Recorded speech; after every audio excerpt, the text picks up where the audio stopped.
you said, I want more of the breathing. What do you think shifted in you? What was the feeling that was there? What was behind that? Yes. Yeah, I know exactly. It was anxiety. I didn't realize how much anxiety I had. My anxiety was kind of more driven by control. So I was a people pleaser. I needed to have a lot of control, and it was activating my nervous system. I was walking around much more activated and anxious and high strung than I realized. And in those classes, very, very simple breathing techniques, I could just feel that release. I could feel that down regulation of my nervous system and that letting go of control. And I wanted more of it. Welcome to the Mindfulness in Motion podcast, the show that helps you move beyond the checklists of life and into the world of joy and meaning and discovery. I'm your host, Corey Micah.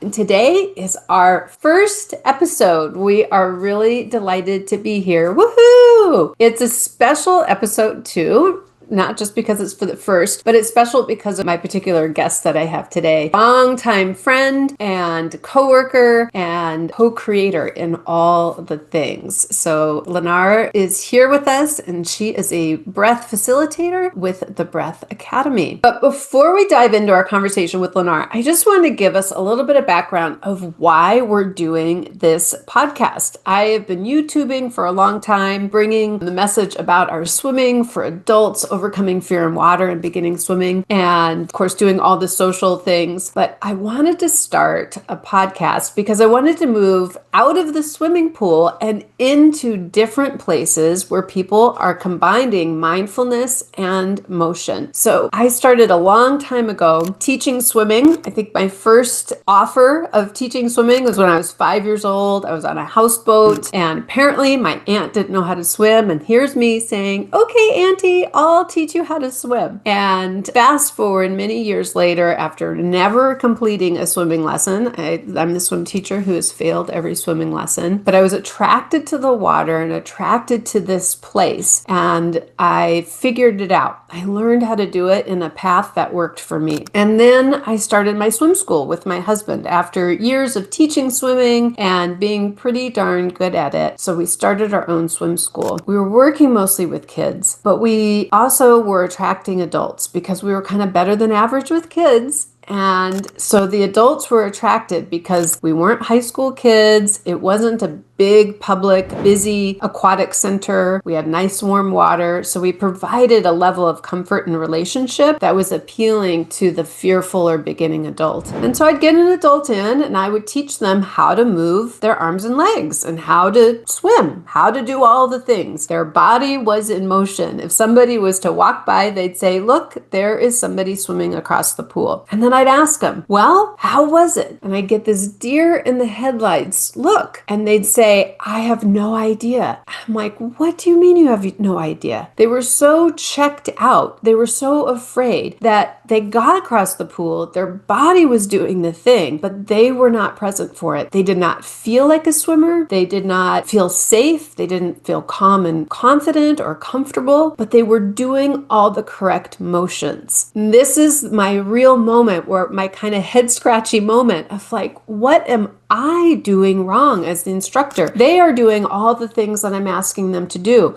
They're doing all the things that the traditional curriculum is asking them to do, but they don't feel like a swimmer. And so this is where I started to learn and to incorporate. I also need to have the mental steps to go into it as well. And this is where we get the mindfulness in motion. This isn't meditating just for the sake of meditating. Let's say when we think of maybe mindfulness or practicing mantra in your head, but it's actually connecting it to being in motion in your life. In my case, it was teaching people swimming. And I know there had to be other people out there who are also doing this with their particular fields, with their particular activities that they're good at teaching and helping people with. And so that is really the launch of this podcast, is to highlight and bring forward, how do you not only do an activity, get to check the box of doing the activity, but maybe you've had this experience, you've checked that box of activity, but you don't feel better. You don't feel like, oh, I've got this or I own this. You keep hoping that you're going to, in the case of swimming, feel safe or confident or or change something about the belief and the way you see yourself in the world. If you don't include the mindfulness piece, it can be lacking. You can find that you're doing the thing, checking boxes, but you don't feel the way you want to feel in your life. So today we have, as I highlighted in the beginning, I've brought on Lynar because Lynar helped me in the water, but different kind of water. I don't have to practice my mindfulness when it comes to swimming, but other water experiences, Lynar helped me figure that out. So Lynar, welcome,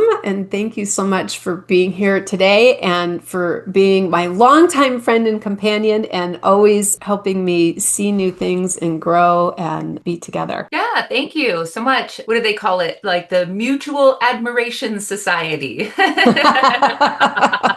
Thank you for having me. This is exciting. And certainly not the first time you and I have talked over Zoom. Not the first time we've talked over Zoom.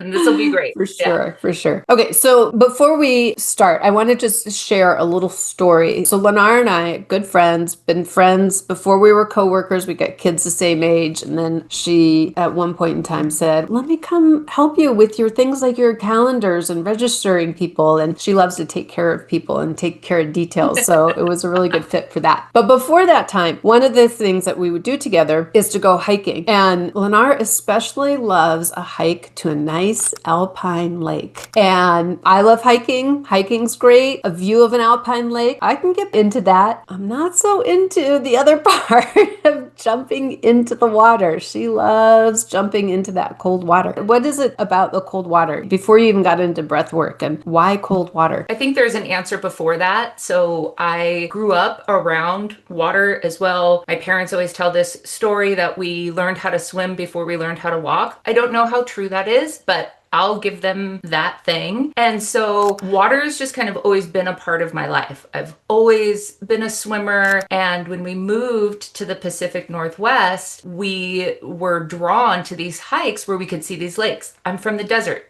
We don't have alpine lakes. So there was a draw for this, like beauty on steroids, I'll say, right? Like not only the mountains and the trees, but then we had the water. And at first, I think maybe it was just kind of a challenge. Oh, can I do this? Can I get into this cold water? A little like, hey, look what I did thing. But there was always something that happened after we got out of the cold. There was something that shifted mentally and physically that I couldn't ever pinpoint, but I just knew that I wanted to do it again. I wanted to make the plans to go on the hike so we could go to water. And like I said, there's just always been this draw towards the water. And I recognized that something was happening, but I didn't know what it was. Yeah. That's so interesting you say that, because I think of my own experience of doing that with you and me going in and putting words to this mindfulness part, right? You had a desire for a challenge. So that was the mentality you had going into it. It's beautiful, and let me see if I can do this challenge, and kind of a belief in yourself, or yeah, I get to give myself some props for doing this challenge. My mindset is, oh my gosh, this is going to feel terrible. I'm going to hate this. I hate getting into cold water. And of course, and I did.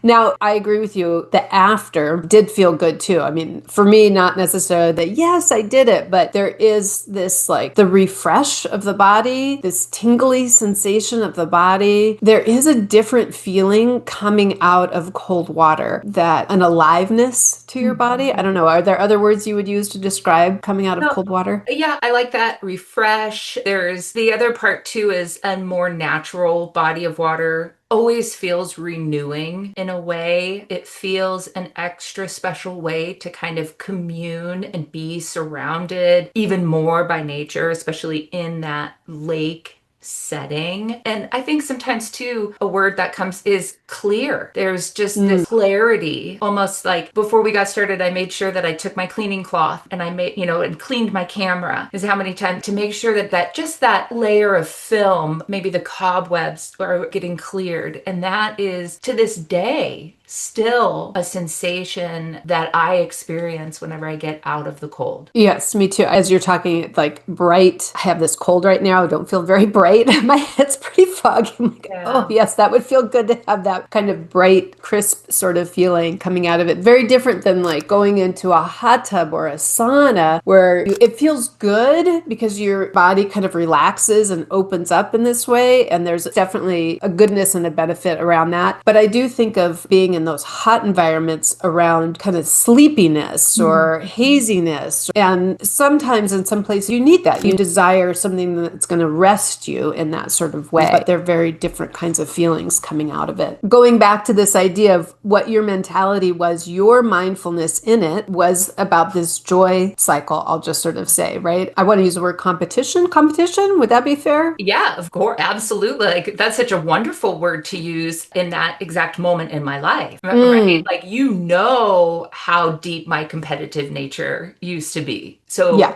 absolutely. Yeah. Let's not give you a paddle for. I mean, like a ping pong paddle, and later on a Pickleball. pickleball paddle.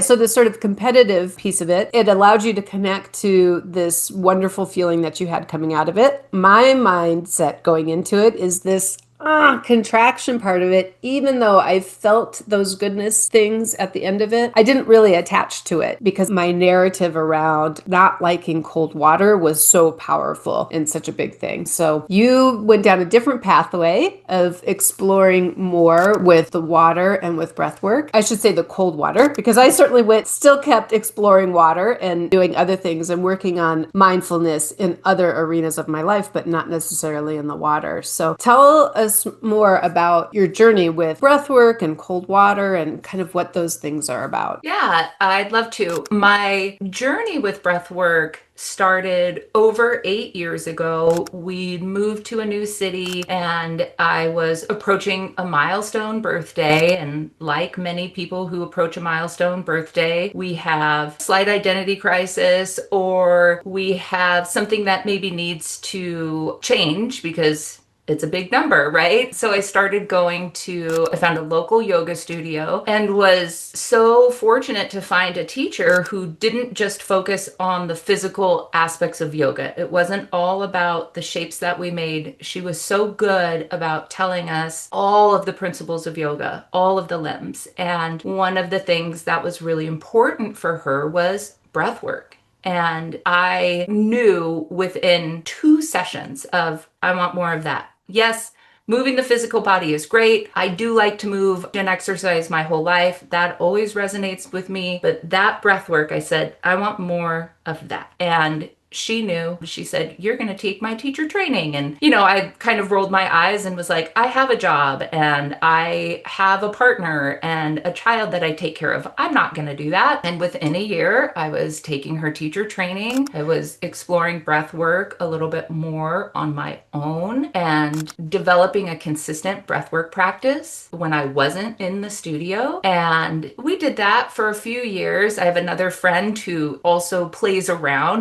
is a very casual word. She's very serious about breath work, but we were doing it at the same time. And she's someone who I used to go and hike to those cold lakes with, and she'd get in as well. And one day she sent me a message and there was a Wim Hof event. Wim Hof, for those that don't know, is Dutch extreme athlete. He gets into cold water. He does breath work. I think he's very important in bringing breath work and cold exposure more into the mainstream. And there was a person who was a Wim Hof instructor, and he was hosting a cold plunge event up in Seattle. And it was during COVID, which was so interesting because we were in a room with 20 other people. And it was the first time in almost a year that we had been in a room with that many people. And that was my first comment when I saw the picture. I was like, oh my gosh, how did you do that? Yeah. And you were breathing. No, maybe if you all held your breath. It was such Yeah. a different time. Yeah. So Reed is wonderful. I still connect with Reed frequently on Instagram. He took us through a Wim Hof style breath work. And then we went up to his friend's amazing rooftop in Seattle where we got this beautiful view. And they invited us into these plunge tubs that had, I don't know, 50, 75 pounds of ice in them. And that was my first official kind of cold plunge experience. And Mary and Alexis and I got in the car and I said, I want to do that every day. And it didn't take long for me to find a 60-gallon wine barrel that my lovely husband helped me convert into a backyard plunge tub.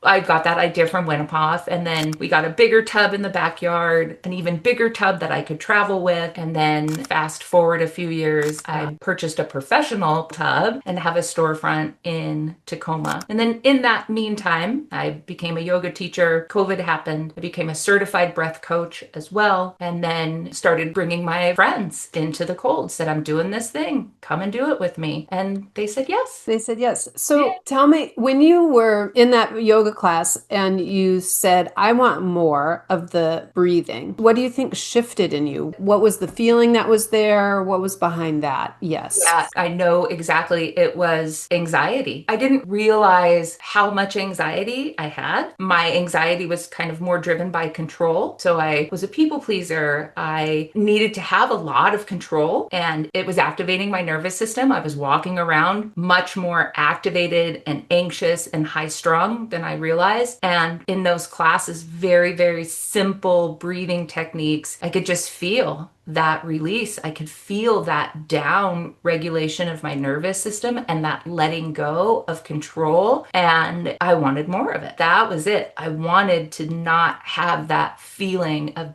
needing to be in control. Nice. It makes me think back some of my early students when I started teaching, combining the mindfulness and the swimming. And in effect, what it looks like is we really slow things down. And that's one of the things that I'm saying the most to my students is like, well, could it be slower? How would it feel if we did it slower? And we talk about that people aren't used to moving slow in the water, especially when they're afraid. They're like, no, I have to frenetically pay attention and frenetically get to the other side before something terrible happens, that nervous system activation. And so, yeah, it's bringing in, that's what I think a lot of this mindfulness in motion is helping people slow their nervous systems down that are so activated that we probably don't even know. As you say, you didn't even realize. It's just sort of how you're operating in life. But we know over time because something about our lives just doesn't feel like it's working quite right. Again, checking all those boxes, doing all the things, and we know something intuitively doesn't feel quite grounded. So yeah, I love that you had an opportunity, not even necessarily that you were looking for that, but that modality by you being willing to go out and try something new and being open to experiencing that. Yeah, and I will, if you don't mind, I'll say one thing. The breath work that we were doing in yoga and breath work that is more connected that people might know from a yoga practice is going to be much more slow, much more down regulating, and I'll say less obvious than that breath work that I'm talking about, like that Wim Hof style breath work, the breath work that we do before getting in the cold plunge. That's a very active, I'll say more bigger breath, more obvious that you're doing breath work. And they're both incredible, but there's a clear difference between those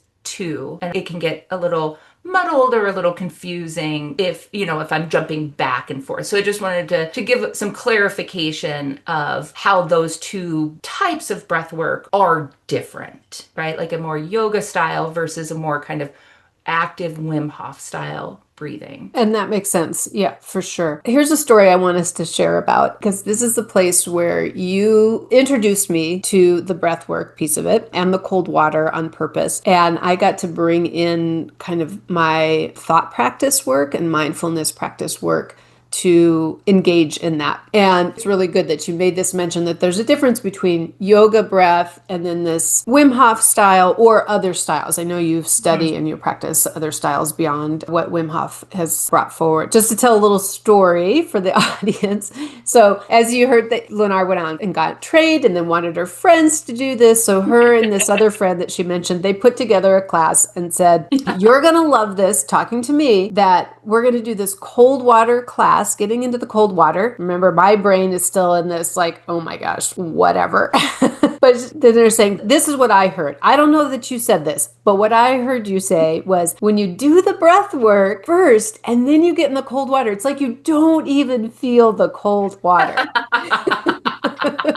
This was the bill of sale that I thought I heard. And so I said, okay, yeah, you guys are my dear friends. I trust you. This sounds fun. I was in on, and this is again where the mental steps of it go. I was willing to participate in what my friends had to offer. I knew they weren't going to do anything dangerous. I was going to have some sort of learning experience. So I was willing, which is different than going on those hikes. I probably got in more on internal social pressure. Not that Lynar put social pressure on me, but internal social pressure. And I really didn't want to do it. But at this time, though, I was willing and curious, and I wanted to be open to what they were learning and going through. So you tell me how you sold this class to me, if you remember. Do you think you told me that if you do the breath work, you don't feel the cold? I don't, geez, you're really challenging my memory. I don't know if that I would have said that. I don't know that I've ever sold getting into the cold water as being simple or easy. I don't know that. I could, be having a false memory because it is hard. I've had a cold plunge practice for over 5 years, and there are many times where I look at that tub and go, hell no, not today. And then, I'll see my client come out of the room with the look on their face that they have after a cold plunge. And you go, of course you're going in. Of course I'm going to go in, right? Like I'm always being met with my brain, right? So I don't know that I would have said you won't feel it. Maybe we said doing that breath work will prep you more. It will get you ready for the cold. Maybe that's how we sold it.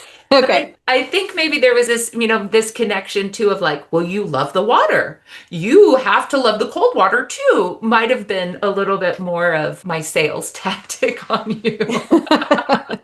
That's an interesting piece there too, because I remember when my husband and we did our scuba diving class. We did a scuba diving class with a group of lifeguards. So we were all lifeguards. And so the scuba teachers then assumed, oh, you guys are all great swimmers. You're all lifeguards. We can just flash through this stuff. And turns out, no. That is actually the one time that I had to rein in a panic attack in water, was being down at the bottom of the Puget Sound in December on a day that it snowed.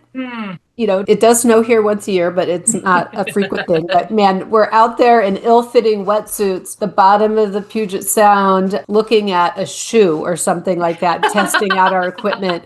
And I'm like, get me the flock out of here. That was not great, but I did not know how to combine mindfulness at that time with it, but it would have made a huge difference if I had understood how to do that piece. So whatever the speed of the class is, if I could have slowed my internal narrative and my nervous system down, it would have made a big difference. But anyways, so even when we're really good at stuff, having a practice, right, where we know how to bring mindfulness into the thing that we're doing makes a huge change in whatever it is we're doing. Yeah. So we did that breath work. We got into the river, as it turns out, in the fall. I think it was in the fall. Yeah, it was in the fall. And do you remember what I said when I got in? No. Yeah, you were busy with the whole group. It was a whole group of people. I think I laughed and I think I said, you lied, because I had in my head that you had said that I wouldn't feel the cold. I can still feel this cold water. I can can still feel it. Oh, that's really funny. But you did a really good job of prepping me for what was going to happen. And so that helped change and bring in, again, that mindful aspect. What are some of the ways that you help prep people? And I think, too, the way you do getting into cold water is different than sort of the general people doing the New Year's plunge kind of thing, because you are helping bring in the mental part and the nervous system for preparing and getting into the cold. So tell us a little bit about that, what you're doing differently. Yeah, so for, I'll call intentional cold exposure or deliberate cold exposure, we get in with the intention of staying for a particular amount of time. The goal that I encourage people to get to is 90 seconds to 2 minutes. And the reason we pick that number is because that's when the chemical benefit from the brain happens. But that's separate. So when people get in, we prep with that beautiful Wim Hof style breath work. And then as individuals get in, I ask them to be really, really present. When we are in a tub, the first thing I ask them to do is step in nice and slow and feel the tub on their feet, feel their feet physically touching the tub. And then I will let people know that the cold is bossy. It will take their breath away, but the cold isn't the boss. They are the boss. And that no matter what the cold tries to do or how the brain tries to tell you to get out, that the one thing that you have control over is your breath. And your breath is the boss. So when people get in, we focus on taking a nice long exhale and then allowing that inhale to come afterwards. And I think outside of letting individuals know how to use their breath, I think just being there makes a world of a difference. Knowing that even though they're in the tub by themselves, they know that I know what the experience of going in the tub is like, but I'm there. I'm watching them breathe. I'm watching where their body might be fighting back, somewhat tuned into the narrative that the brain is doing at that moment. And so just asking the breath to come out real nice and slow is a game changer. And that's what makes the breath so stinking powerful, because no matter what, when we slow the breath down, it signals to the body and the brain that you are in a place that you can modulate or come down, right? I'm very resistant to saying that places are safe. I don't get to decide when a place is safe. Only the individual gets to decide what's safe. But when we slow our breath down, that's a signal that it's space to have a different response, right? And you and I could probably talk for hours. Finding that space with the breath is one thing. Teaching the nervous system that you can be safe or that things are safe, that's a different thing, right? But we can use the breath to start to create that space for safety when the time is appropriate. Mm-hmm. Well, I love how you started it when a person's getting in to actually feel their feet at the bottom of the tub. When you said it, I imagined like how my hands grip onto the side of the tub because I kind of don't want to just like fall and slip in, and preparing myself a little bit for it. But it is those things and the paying attention to the breath, to not have it, as you say, that our automatic is for it to come way up in our chest. And that's when we're in reactive mode. And having this opportunity to be I'm in charge mode of using that exhaling to be in charge. And it allows me to feel where I am right now, which is the opposite of being mindless, because we're talking about being mindful, mindfulness in motion. Mindless is when we just let the mind take charge and go running down the road that it doesn't need to go down. Going in cold water, of course, there's a part of the brain that's going to want to say, danger, danger, danger, get away, get out, out, out, out.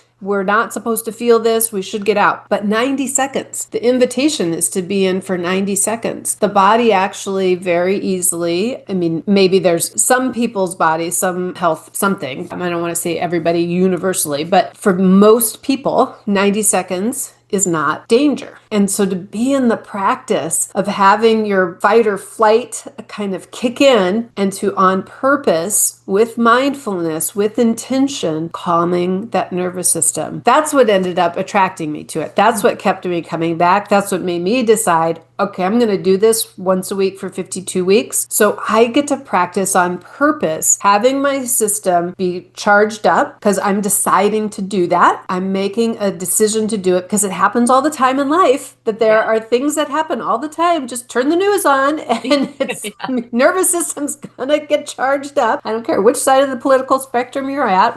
It's Yeah. very charged right now, right? This is an opportunity to practice it on purpose, to practice slowing it down on purpose. And there aren't a lot of things that, we do in our day-to-day lives that we practice that, because most of the time we're saying, I just want to avoid that. I just want to avoid doing that. Yeah, the cold water is a practice of getting comfortable being uncomfortable. And cold is very uncomfortable. But like you said, we do this all the time in our regular life. But we don't choose the uncomfortable, right? That uncomfortable pretty much chooses us. But then what we do get to choose and what we're in control of is, well, how long are you going to let that external thing feed you stress, right? So when we invite healthy stress, the name is escaping, eustress, I think is what it is. Stress. That's what you said. It's stress that we invite. It's stress that we control. I'll frequently use the example of exercise. Exercise is a wonderful stressor that we invite to our body. And we know the benefits of exercise. We know the benefits of bringing stress into our body. The thing that is detrimental is extended periods of stress. And we live in extended periods of stress because we're bombarded with it, right? We're constantly connected. Everything is a screen. Everything has to have bells and whistles and blah, blah. All of those things are by design meant to keep us distracted and activated, right? And so then we have to use our mindfulness to not, I'll say, take the bait, right? And be addicted to that. Yeah, we're very good at addiction in society. Everybody's looking for ways to have us be addicted to various things. And yeah, how do I let go of that and choose the stresses that actually help me grow? And if I could add one thing to that idea of addiction, right? We are so addicted to dopamine right now, right? I mean, dopamine is a huge buzzword, right? The phone is so good at giving us little drops of dopamine, every notification, everything. And cold exposure specifically is wonderful at giving us a large dose of dopamine for a long period of time. I think it was around the last year there was this phrase kind of going around in wellness of chase real dopamine, right? So go for the run, get in the cold, do something that gives you the big dopamine. Don't stay addicted to the little dopamine. That's just always kind of stayed with me. We started this conversation of something was happening when I was getting into the cold. Something was shifting. And from a scientific, from a chemical standpoint, a lot of that is the dopamine. And dopamine is good. Dopamine can be good, but it's also very addicting. The brain loves it. So it's just a matter of where are you getting it? Well, where are you getting it? I mean, I think the difference between where you kind of look at addiction, and I'm not an addiction scientist, and you could say there's lots of things we're addicted to. I'm addicted to my habit of brushing my teeth in the morning, right? Like there are things that are habitual and satisfies something in our brain, but it's the things the addictions that don't bring the joy or the quality or the life that you want to have, right? And that's really purposeful on that. And that's what we're really looking at is you don't want to do breath work or learning to swim or going to the gym or doing your job or raising your kids or any of these things if it's about having you feel badly in your life. You want to do these things in ways that helps you feel good in your life. It's not to say that there isn't stressful things, getting into that cold water, learning how to swim, learning how to do something that you don't know how to do. That's so otherworldly. Swimming is so otherworldly because of the whole water part. It's not easy, but it's so life-giving and it feels so joyous when you have this mindfulness approach to it. And you're looking and saying, let's do this in a way that helps my nervous system, that gives me that positive dopamine, and I get to feel good, even in the face of feeling quote unquote bad. Yeah, yeah. And then, I tell people if you can get in the tub and you can find calm in the tub with your breath, you can almost do anything that life throws at you. You can almost anything if you can sit in that tub. We're not conditioned for cold. Anybody, maybe except for Wim Hof, that wakes up and be like, yeah, you know what? I can't wait to get my cold water. Like the cold is calling and I must go. Well, you know that after we did the class, we did this series together and I was a participant. You and Mary were the leaders. And then I started swimming in the open water. Now, some of those folks that I swim with in the open water, they definitely, I think they have that positive dopamine hit and they will say it, that they are addicted, that they feel this craving to go in. I can't say that I have ever gotten to that point. I definitely enjoy it and I can do it now. And I do it still less regularly than I did it on that one year that I wanted to just really engage in it. But it's something, the swimming, I've gotten much more into the outdoor swimming and distance swimming. I am wearing layers of neoprene now on some of that outdoor swimming. I'm not always swimming in skins, as they say. Yeah. I think in that vein too, we could have a conversation for a really long time. As women of particular ages, as women who change, during my cold plunge journey, I've transitioned into menopause. So my cold plunge needs have changed. I don't feel as much of a call to the cold as I did when I was really kind of in the throes of my transition, dealing with hot flash and more of those symptoms. The cold is still a part of my life. I love the cold still, but I'm not a person, even after all of this time of like, the cold is calling, I must go. I'm like I said earlier, I'll frequently look over the tub and go, okay, I'm going to do it. I'm being honest.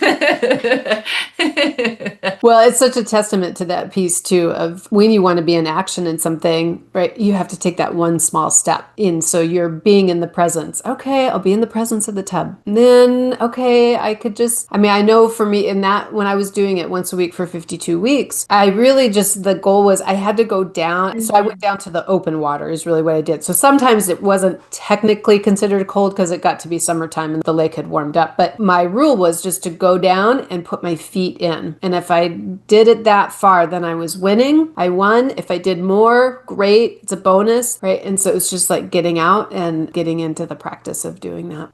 Yeah. I just think of during that time too, going to the open water, how many wonderful things were happening at that time, right? I'm sure you probably walked, just kind of knowing where you're located. You walk, cloudy days or not, it's vitamin D in your eyes, it's fresh air. You have your feet on the ground, your bare feet on the ground, walking it. Like all of those things are such a bonus and just such a nice kind of wellness practice in general, that if you didn't get fully in the water, it was still a win. It was still a win. Yep. That definitely back to these, like, what are these sentences that are in our head? Are they helping us or are they hindering us?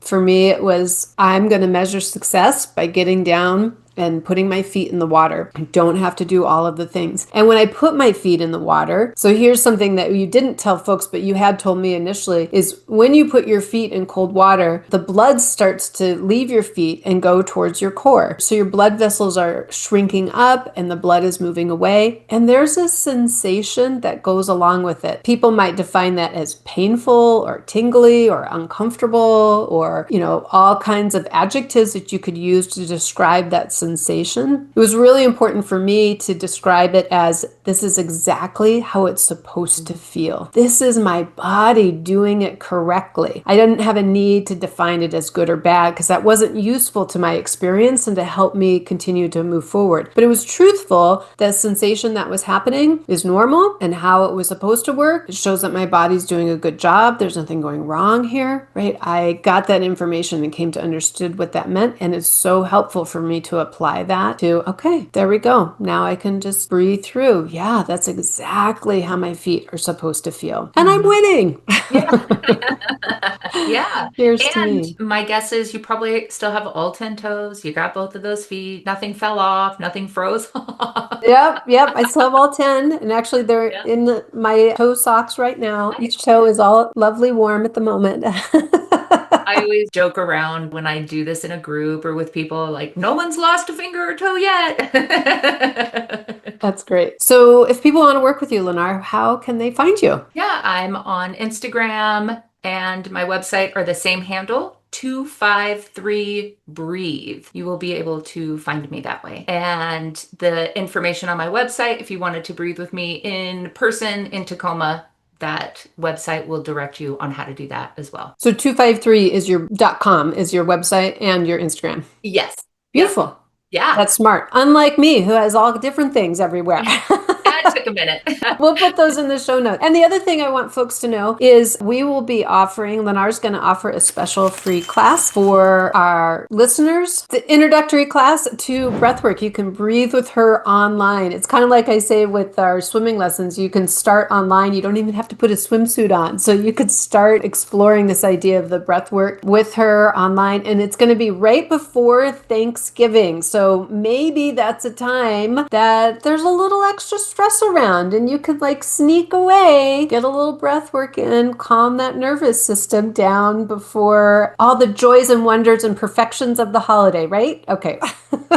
However it goes. So we'd love to have you join in that. And that is a little precursor to next year's retreat that we are doing our retreat in Mexico. We did a retreat last year in Mexico where we combined the water and the breath and the yoga and the cold and the cenotes and an amazing pool. It was a wonderful, so good food. Ooh, I'm remembering that food we had last year that was prepared for us. So we are leading up to and inviting you into coming to Mexico with us next April. That is a wrap for us for our first episode. Make sure you jump in and join us. I have lots of other guests who have come on who have different areas of their expertise to bring that mindfulness in motion. We'll talk to you next time. Bye.